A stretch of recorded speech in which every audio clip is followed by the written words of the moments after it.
Yesus sebagai pintu secara iman Kristen justru memberikan jaminan akan kehidupan orang percaya, yaitu keselamatan hidup yang kekal.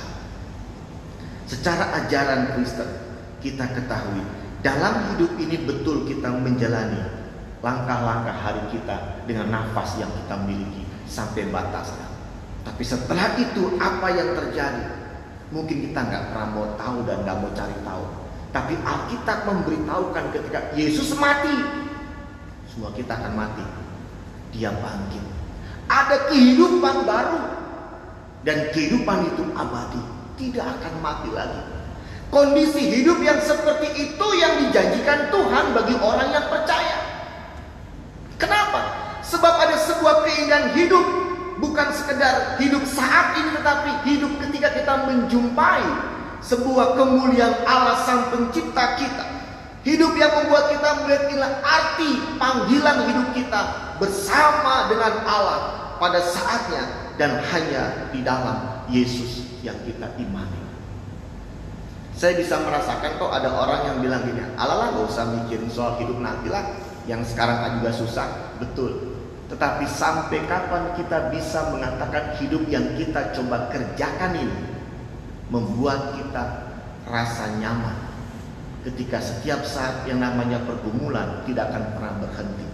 Yang ada memunculkan rasa, kalau gini mah mati aja deh. Coba perhatikan, dalam kondisi COVID-19 Bapak Ibu Saudara, secara mental ada banyak orang terganggu. Dan mungkin ada yang memilih jalan untuk bunuh diri dalam kondisinya.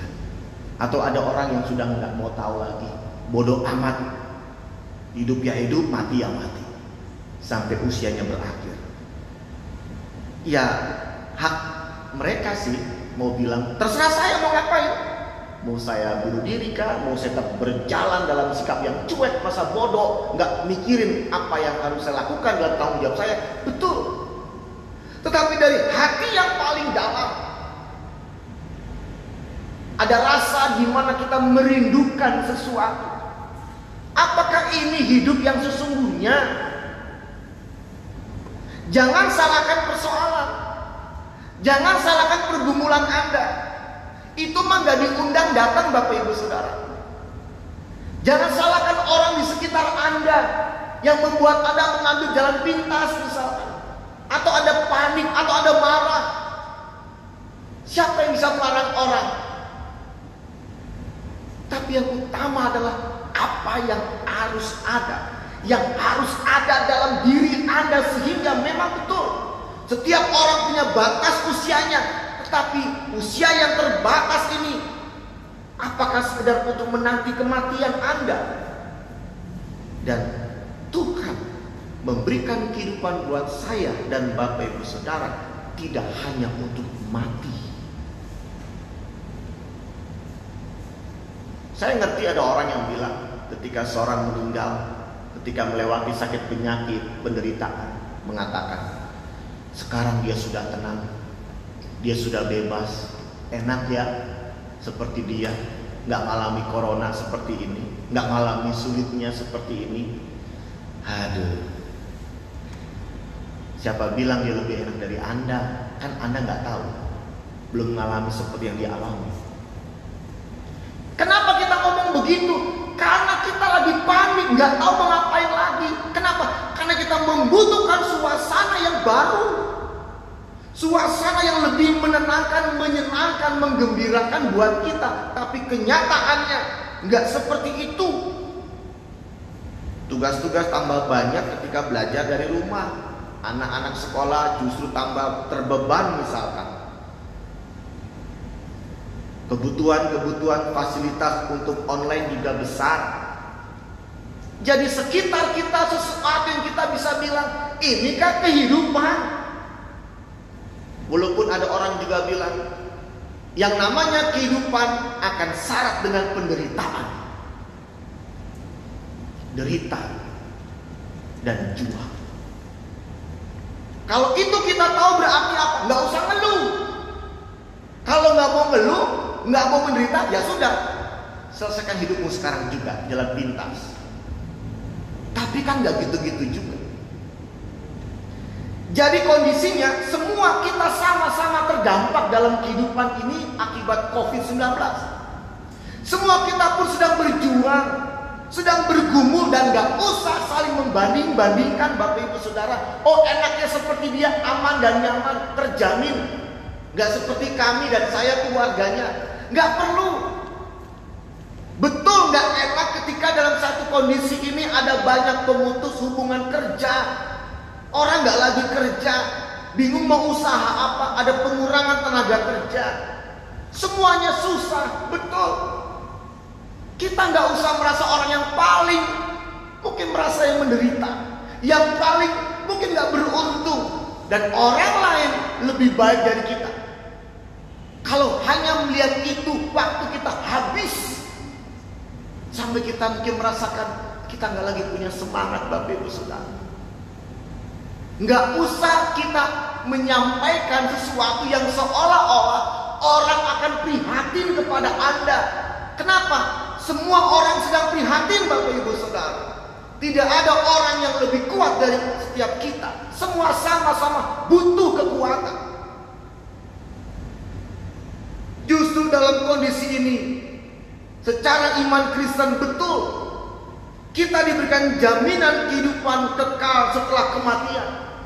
Tapi enggak untuk menutup semangat hidup kita dalam kehidupan ini, tapi justru menggunakan waktu yang ada sebagai sebuah kesempatan besar untuk berkarya dengan penuh sungguh-sungguh dan sukacita sebagai sebuah persembahan kepada Dia yang menjamin hidup kita. Itulah mental Kristen. Bukan ketika tahu, oh Tuhan jaminan hidupku, aku percaya sama Dia, masuk sorga. Ya sudah Tuhan, aku mau mati sekarang biar cepat-cepat masuk sorga. Enggak gitu. Bukan itu. Sorga bukan menjadi tempat pelarian seorang manusia di dunia dengan segala pergumulannya. Bukan. Tuhan menjamin kehidupan buat orang yang percaya, enggak untuk membuat kita menghentikan hidup ini. Justru kita memohon Tuhan, hidup ini sebuah bentuk syukur saya, syukur kami, karya kami yang kami hendak persembahkan buat Engkau walaupun gak sempurna. Dan mengerjakannya justru bukan dengan terpaksa, karena tahu ada jaminan kehidupan kita kekal. Mengerjakannya dengan semangat Bapak Ibu Saudara, dengan antusias, dengan gembira. Kenapa? Karena di ujungnya itu lelah kita akan diganti dengan perjumpaan Tuhan memberikan kehidupan kekal buat kita. Amin. Ini penting. Jadi jangan jadikan jaminan keselamatan dalam Yesus pelarian Anda dari persoalan hidup ini, dan memutus semangat Anda mengerjakan tugas-tugas Anda sampai kematian Allah izinkan terjadi pada Anda. Mari Bapak Ibu Saudara yang dikasihi Tuhan, memang pada akhirnya Tuhan tidak melarikan kita dari dunia ke tempat yang seolah kita nggak lagi merasakan penderitaan. Dia justru menghadirkan dirinya di tengah kondisi kita masih harus berjuang. Tetapi yang Dia tahu yang kita butuhkan adalah kekuatan, ketenangan, supaya bisa menata ulang apa yang harus kulakukan. Membiarkan hikmat Tuhan datang hingga kita tahu dalam kondisi ini apa yang bisa menghasilkan secara ekonomis. Muncul kreativitas kita, muncul semangat kita berkarya dari hal yang dulu kita nggak pikirkan. Sekarang kita tahu Dia buka jalan Bapak Ibu Saudara. Jangan lemahkan semangat kita dan jangan lemahkan diri kita. Karena Tuhan gak pernah buat itu. Yang ada Dia buat Anda dan saya tetap kuat, tetap memandang hari esok. Sehingga sekarang apa yang Allah ingin kita lakukan, lakukan dengan cara-cara yang terbaik sesuai dengan bidang dan tanggung jawab kita. Mari Bapak Ibu Saudara kasih Tuhan, tetaplah kita sadari hari-hari kita harus terus kita jalankan. Jangan berpikir, Tuhan aku mati aja deh, aku capek. Jangan ngomong soal capek, semua juga capek. Tuhan pun tahu rasanya capek. Dia pernah capek dalam kehidupan dan capek saat memikul salibnya sampai Golgota.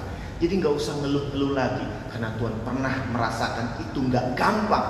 Tapi dia nggak mengeluh, dia tetap memandang kepada kasih Bapa, memandang kepada pemeliharaan Bapa. Sehingga mari aminkan dan imankan sikap hidup di mana Yesaya 46 ayat 4 mengatakan buat kita, sampai masa tuamu aku tetap dia, dan sampai masa putih rambutmu aku menggendong kamu. Aku telah melakukannya dan mau menanggung kamu terus. Aku mau memikul kamu dan menyelamatkan kamu. Kalau Tuhan masih mau menghadirkan dirinya buat kita saat ini, kenapa kita harus menghilangkan diri kita? Sambutlah Dia yang akan menyertai kita, warnai hari-hari kita dengan semangat dan harapan. Dan kita percaya selalu ada hari esok yang lebih baik bersama dengan Tuhan. Jadilah berkat dalam kehidupan Anda.